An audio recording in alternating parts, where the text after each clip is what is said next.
Hello, friends. I use the word caregiver quite often in my writing and my speaking. I'm referring to persons that provide care to a loved one who care for their health and their well-being. That term can apply to the care of infants, children, adults with special needs, or anyone requiring help navigating activities of daily living. We all were recipients of care when we were children, and we will probably need care at some other point in our life.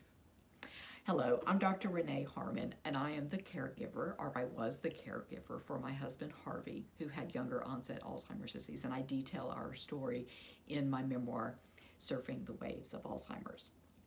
I've also come across the word carer, C-A-R-E-R. I don't see it very often, and even my autocorrect even corrected me when I wrote carer to career. But a quick search showed me that this word is used more frequently in Britain, in Australia, and in the United States. We use caregiver.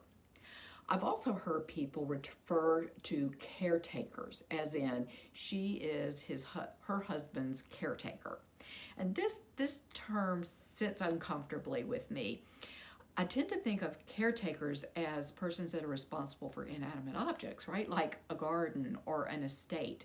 So it sounds odd that someone is a caretaker for a person. Maybe I don't like the taking of care versus the giving of care. And another phrase that is seeming to gain more popularity is care partner. And I'm not sure where and how this came about, but it's fairly new. And it implies a partnership, right, between two people. They're both mutually responsible for each other's health and well-being.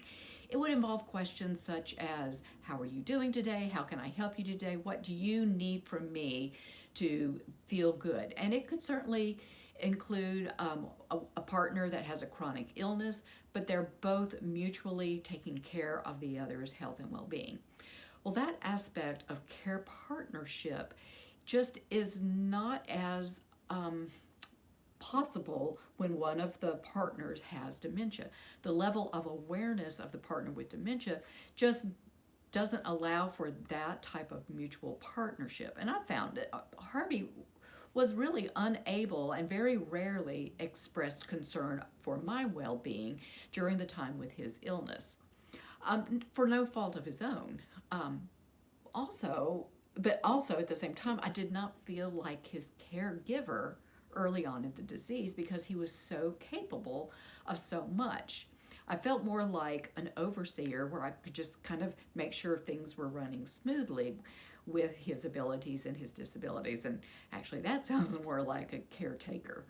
But over time, I did become his caregiver as his needs required more and more. So maybe care partner, as it not implies, but as it comes together with dementia, might imply working together, even if it's not on equal partnership. And one of the titles of my chapters is Let's Do It Together. And this is where I tell the story of how we incorporated Harvey into our daughter's wedding. But the more important aspect is I learned to include Harvey in just day-to-day life, in daily chores as well as in play. And I've written an article about this that I've discussed before, and I'll provide a link again in this video's description, where I learned how to embrace this aspect of care partner, or incorporating Harvey and asking Harvey to help me with chores around the house, even though it made it last longer and it was a little bit more difficult. Another aspect of care partnering might be involved in those tasks that the person affected by dementia does for themselves. So self-care, such as brushing teeth, bathing, feeding, might be easier if you as the caregiver just perform that task to the patient.